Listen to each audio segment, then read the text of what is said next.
माझी तर ही डाळ पालकची रेसिपी अगदी फेवरेट आहे। जर जेवणामध्ये डाळ पालक आणि राईस असेल तर दुसरं काहीही नको। आणि जर तुम्हाला खूप काही तामझाम करण्याची इच्छा नसेल तर ही रेसिपी तुम्ही नक्की ट्राय करून बघा।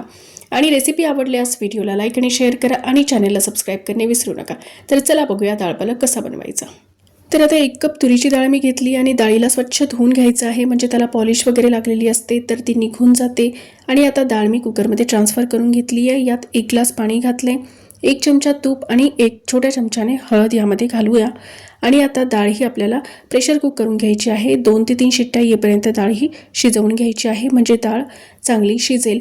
आणि आता डाळ शिजतीये तोपर्यंत आपण बाकीची तयारी करून घेऊ।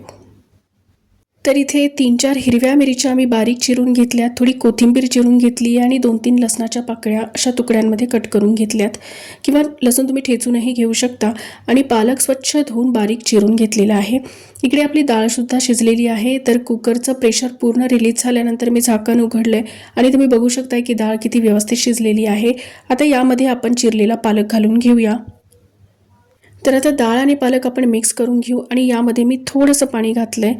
तर जास्ती पाणी घालण्याची गरज नाहीये, कारण पालक हा स्वतः पाणी सोडतो, तर त्यामुळे पाणी थोडंच घालायचं आहे। आणि डाळ आणि पालक आता आपण एकत्र शिजवून घेऊ। तर 3-4 मिनिटांमध्ये पालक शिजतो, तर 3-4 मिनिटं आपण डाळ पालक शिजवूया। तर तुम्ही बघू शकता डाळ पालक शिजलाय। आता आपण याला तडका देऊन घेऊ। तर कढईमध्ये मी थोडंसं तेल घेतलंय, त्यामध्ये थोडासा हिंग, 1 चमचा मोहरी आणि 1 चमचा जिरं घालू। जिरं मोहरी चांगली तडतडली की यामध्ये आपण बारीक चिरलेला लसूण घालूया। तर लसूण जो आहे तो आपल्याला थोडासा ब्राऊन रंग येईपर्यंत परतवून घ्यायचा आहे। त्यानंतर यामध्ये आपण हिरवी मिरची घालू। हिरवी मिरची सुद्धा चांगली परतवून घ्यायची आहे। जर कढीपत्ता असेल तुमच्याकडे तर कढीपत्ता सुद्धा या स्टेजला घाला, कारण आज माझ्याकडे नाहीये तर मी नाही घालत आहे। आता यामध्ये काही सुके मसाले घालू। तर 1 चमचा धनेपूड, अगदी थोडीशी हळद यामध्ये घालायची आहे। बस एवढंच यामध्ये घालायचं आहे, दुसरा कुठलाही मसाला घालण्याची गरज नाहीये। आणि आता शिजलेला डाळ पालक यामध्ये आपण घालून घेऊ। चवीनुसार मीठ घालूया आणि डाळ आणि पालक आता 5 मिनिटांसाठी आपण शिजवून घेऊ। वरतून भरपूर अशी कोथिंबीर घालून गार्निश करून घेऊ।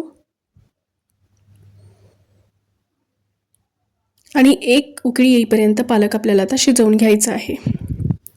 तर तुम्ही बघू शकताय की किती झटपट असा हा डाळ पालक बनलेला आहे। डाळ पालक आणि राईस हे अगदी छान असं कॉम्बिनेशन आहे। जर खूप जास्ती काही करण्याची इच्छा नसेल तर हा डाळ पालक तुम्ही नक्की ट्राय करू शकता। आता याला आपण वरतून तडका देऊन घेऊ। तर 1 चमचा तूप मी तडका पॅनमध्ये घेतले आणि त्यामध्ये 1 चमचा रेड चिली पावडर घेतले आणि हा तडका जो आहे तो आपण डाळीवरती सोडून देऊ। तर अगदी चमचमीत आणि साधा सुद्धा आपला डाळ पालक रेडी आहे। जर रेसिपी आवडली असेल तर व्हिडिओला नक्की लाईक करा आणि शेअर करा आणि चॅनलला सबस्क्राईब करणे प्लीज विसरू नका।